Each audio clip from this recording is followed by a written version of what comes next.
What's up? This is David from Games Are Life, and I made a game in college with a few of my classmates. I'll be explaining a little bit about the game as it plays in the background. Let's get into it.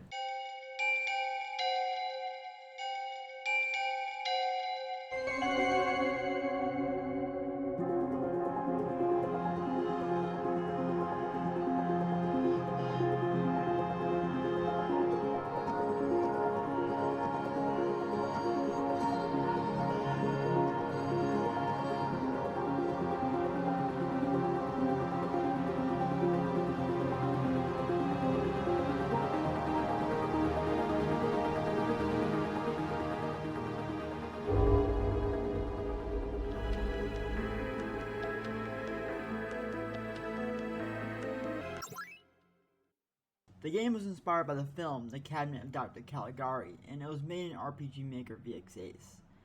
The game is called Salaman, Let Sleepers Walk. It's an ARPG that explores a psychological horror narrative about the connection between the player's dream world and the real world, all placed in the environment of a carnival in Rothenburg, Germany. The narrative is, you play as Salaman, the assistant of Dr. Herzog. He puts you to sleep and you perform an act on stage. Afterwards, you watch a recording of the act, but you fall asleep to it. As you battle with the dream world, a murderer runs loose. Uncover the truth by exploring your dreams and talking to the characters. First, let's go over what we adapted from the film. Most notably, the color scheme. It's all black and white, aside from the blue tint for the dream state, which coincidentally was nighttime as well. We had to of course have murder because it's literally what allegedly transpired in the film. And since we were adapting things from the film, naturally we adapted German expressionism.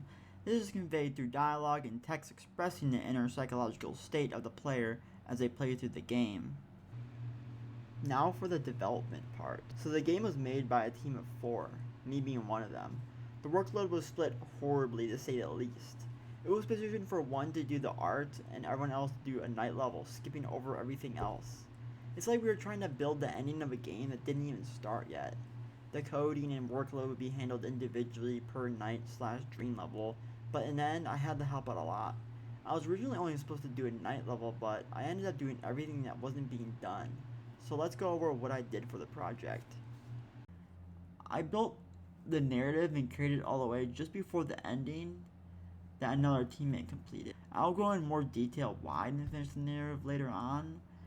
I was the main game writer, which makes sense. I created branching dialogue, and because I did the narrative and wrote, I inherently created all the NPCs. I was also the main visual scripter for the project, which was in a way directly linked to writing the dialogue, but I visually scripted almost everything else, which I think started from the beginning of making the game. And I wasn't a big fan of the combat, so I found the Sapphire Action System 4 by Kai's Arc Thunder, which allows live combat, which was awesome. It literally changed the game. I basically edited a bit of the code and it worked beautifully in our game. I also designed the final iteration of the main carnival. I designed another level because another one of my teammates designed a level that didn't, in my opinion, merge well with the game. They were also having scripting problems, so I designed the carnival level at night before their level and fixed their scripting. Lastly, I did all the sounds and music to the game. Now I'll talk about a few of my design decisions. Since the film unfolded in a day and night cycle, that was something that needed to be in the game. I decided to make it the main driver for the game that pushes the player to progress. My reason was that it helps the player to go through the game at a generally controlled pace while creating importance to the time they have and the decisions they make. So I needed to make a clock that would overlay the screen and trigger events. I found out how to script the clock, but since my clock was actually a timer and not infinitely looping, I had to make adjustments, and these adjustments were as easy as it seems. Basically, in the end, I had to settle for a slight defect in the timer system that appears on every 10th number. So when it reaches 20 or 30, the number would change too soon, appearing off. I would have fixed this, but the game wasn't going anywhere if I spent more time on it. I designed the fortune teller to create more interactivity with the characters. The feature where the player changes the number to pick a card came from the fact that magicians tell you to pick the card, even though your choice doesn't affect the trick at all. It engages the player by giving the act of choosing. I know I said I did all the dialogue, but it was especially hard to do the fortune tellers. Still, I'm glad I did it. The carnival level at night was designed like I mentioned before. It was to merge the previously awkward transfer of the level, but I decided to have a little fun with it and added a little Easter egg, which you can complete by activating a special event and killing all the monsters. I think that was to intrigue players that like battle and challenge, and I thought it was funny. I then undertook to create a small minigame because that's what the carnival lacked in my opinion, just based on the environment that we were creating. So I created Mystery Whack-A-Monster. It's simple, locate some gold, and spend it to whack a monster. I did this towards the end of the deadline, but I think it adds a little more to the environment, even if it's not the most interactive part of the game. Lastly but not least, I made a tutorial to establish the foundation of its controls, and it's optional of course. Now it's time to mention the failures of the project. The biggest failure is a bug that I really battled to fix, but it's so weird I couldn't stop it from happening. This occurs during the second phase of the game when you go back to the tent for the second dream state. You appear in an empty tent with no way of getting out. This is the worst because this breaks the game. Since the game follows a linear path, even though it has lots of branching dialogue and choices for creating a personal playthrough for the player, there's really not enough time to explore everything. The replayability is haunted by the bug, which makes the player either not play again without ever reaching the end, or deters the player from playing it more than once just to beat the game. My free trial is up, so I'm unable to go back to the game, and I won't be paying for the engine either. Now for my teammates. One of my teammates did the editing narrative because I was overworked the way it was, and having that one thing off my plate was nice. But that was decided loosely in the beginning anyways of the project.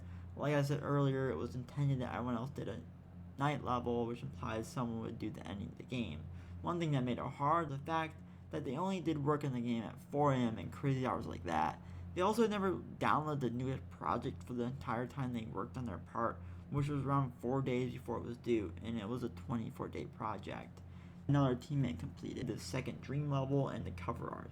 They also did their work 4 days before it was due. My last teammate was the artist. Their job was the art, but the art was never shared during the project, so it was never in the game until it was due.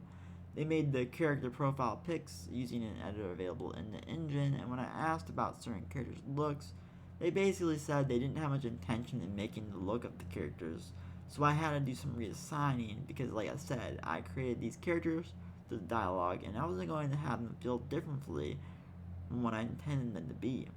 They also didn't add the art all the way in the game, which forced me to do that, and because of that, some of the characters' profile pics aren't correct, like the monkey, which later turns into a chicken because I was literally doing all this before class. It was a little rough, but now I'll go over some things that I thought to prove on the game. The game was projected to in a bigger scope, and it was intended to have more than just 2 acts for the final. So the branching dialogue and multiple NPC interactions become short-lived, so having more to the game would have helped that.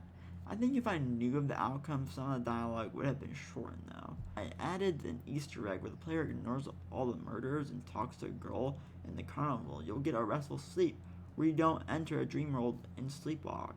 So I would have liked to add it and create a unique ending.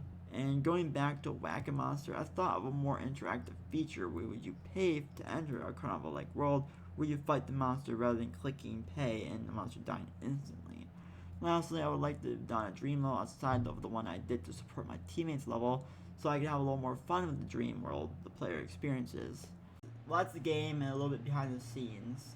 Salaman, Let's Sleepers Walk is free to play on itch.io, and you get there by clicking the link in the description below. And you can play on Windows. For those Mac users, you're going to have to use a third-party software to play it. Thanks for watching, guys, and let me know what you think of the game.